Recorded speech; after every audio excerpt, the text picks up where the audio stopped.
to my channel, and I'm going to give summary for the chapter 10, application layers.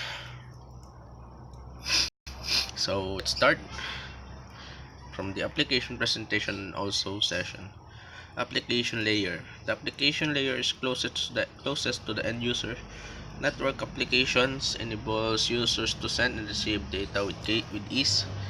The application layer acts as interface between the application and the underlying network. Application layer protocols help exchange data between programs running on the source and destination hosts. The TCP or IP application layer performs the functions of the upper three layers of the OSI model. Common application layer protocols include HTTP, FTP, TFTP, and the DNS. Presentation and session layer. The presentation layer has three primary functions: format data, compress data, encrypt data. So, common standards for video include QuickTime and motion picture. We have the expert group or the MPEG. Common graphics image formats are graphics interchange format or the IGIF, Joint Photographic Experts Group or the JPEG, Portable Network Graphics or the PNG format. The session layer creates and maintains dialogues between source and destination application. The session layer handles the exchange of information to initiate dialogues, keep them active, and to restart sessions that are disrupted or idle for a long period of time. Then TCP IP application protocols specify the format, control formation, and necessary for common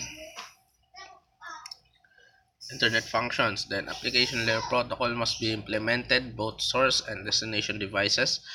Application layers protocol implemented on the source and destination host must be compatible to allow communication. The application layer, we have the DNS as new system host config, boot P and the HTTP email, SMTP, POP, and the IMAP. File transfer, the FTP, TFTP, the web, the HTTP, and HTTPS. And client server model. The device requesting the information is called a client. The device responding to the request is called a server. Client and server processes are considered to be in the application layer. The client initiates the changes by requesting data from server. The server responds by sending one or more streams of data to the client. Application layer protocols describe the format of the request and responses between clients and servers. The contents of the data exchange will depend on the application in use. Email is an example of a client-server interaction. So, resources are stored on the server, then a client is a hardware or software combination that people use directly.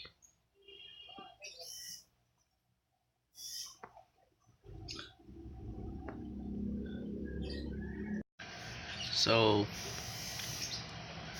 we have here the peer-to-peer network.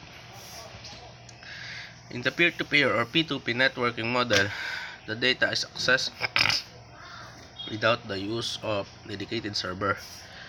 Two or more computers can be connected to a P2P network to share resources.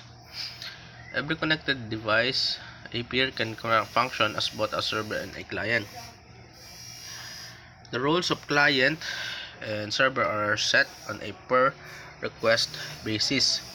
So, for example, I have files on my hard drive that are being shared for peer 2.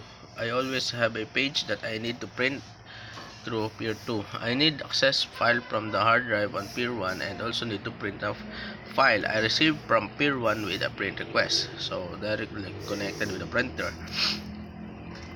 Then from peer-to-peer application, some P2P application use a hybrid system. In hybrid P2P, resources sharing is decentralized. Indexes that point to source locations are stored in a centralized directory. In a hybrid system, each peer accesses an index server to get location of a resource stored another peer.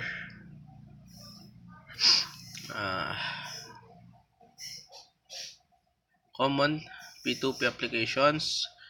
Then common P2P network include eDonkey, G2, BitTorrent, and Bitcoin. Many P2P applications allow users to share pieces of many files with each other at the same time. A small torrent file contains information about the location of other source users and tracker computers. Trackers are computers keeping track of the file hosted by users. Then this technology is called BitTorrent. There are many BitTorrent clients including BitTorrent, uTorrent, FrostWire, and QBTorrent. A hypertext transfer protocol and a hypertext markup language. A web address or uniform resource locator URL is a reference to a web server. A URL allows a web browser to establish a connection to the web server. Also, URLs and uniform resource under identifier are the names most people associated with the web addresses. The URL example http://cisco.com/index.html has three basic parts. The HTTP, the protocol of scheme, www.cisco.com, the server name, and index.html, the specific file name requested. So using DNS, the server name portion of the URL is translated to the associated IP address before the server can be contacted. Then the HTTP server network protocol.